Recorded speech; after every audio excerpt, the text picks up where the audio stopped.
Bonjour, dans cette vidéo, je vais vous montrer deux façons différentes de tricoter 3 mailles dans une.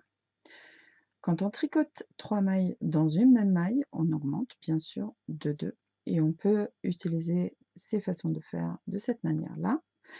Mais ce sont aussi des techniques qui sont souvent intégrées dans des points où les augmentations sont compensées par des diminutions, mais où ces 3 mailles dans une sont utilisées pour obtenir certains effets. Donc la première façon de faire est de tricoter cette maille suivante à l'endroit, faire un jeté et tricoter à nouveau à l'endroit. Donc je tricote à l'endroit normalement. La façon de faire est exactement la même en tricot continental ou en tenant le fil dans la main droite.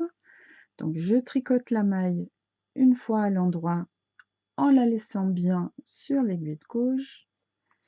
Je fais mon jeté.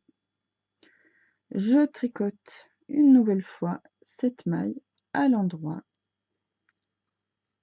normalement et je fais tomber la maille de l'aiguille. Je vais vous montrer la deuxième façon de faire qui est peut-être un tout petit peu plus impliquée et pas utilisée aussi souvent.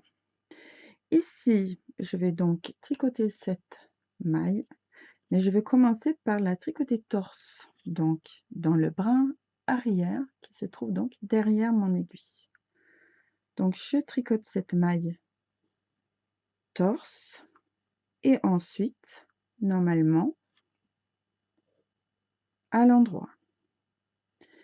Et ici, j'ai entre les deux mailles que je viens de tricoter un brin vertical que je vais récupérer et mettre sur mon aiguille de gauche et que je vais tricoter torse, donc dans le brin qui se trouve derrière mon aiguille.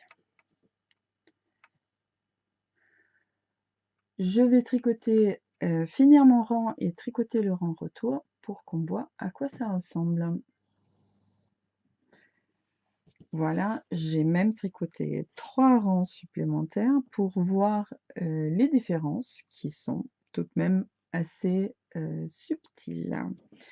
Ici, à droite, nous avons donc l'augmentation ou la méthode de 3 mailles dans une qui se fait avec un jeté. Donc là, on a un trou, je dirais plutôt rond, avec les mailles qui sortent comme des oreilles de Mickey du trou.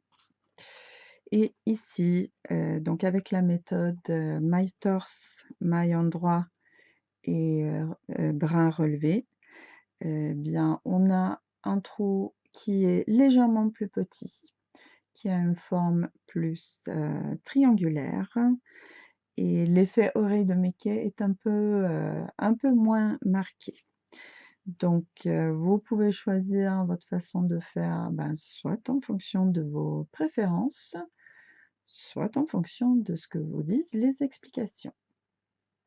Si vous avez aimé ce tuto, n'hésitez pas de mettre un pouce vers le haut, ça aide d'autres personnes à trouver les vidéos qui peuvent les intéresser. Vous pouvez aussi, bien sûr, vous abonner à ma chaîne. Et si vous souhaitez être averti à chaque fois que je mets une nouvelle vidéo en ligne, vous cliquez tout simplement la petite cloche pour recevoir des notifications. Je vous remercie. Au revoir.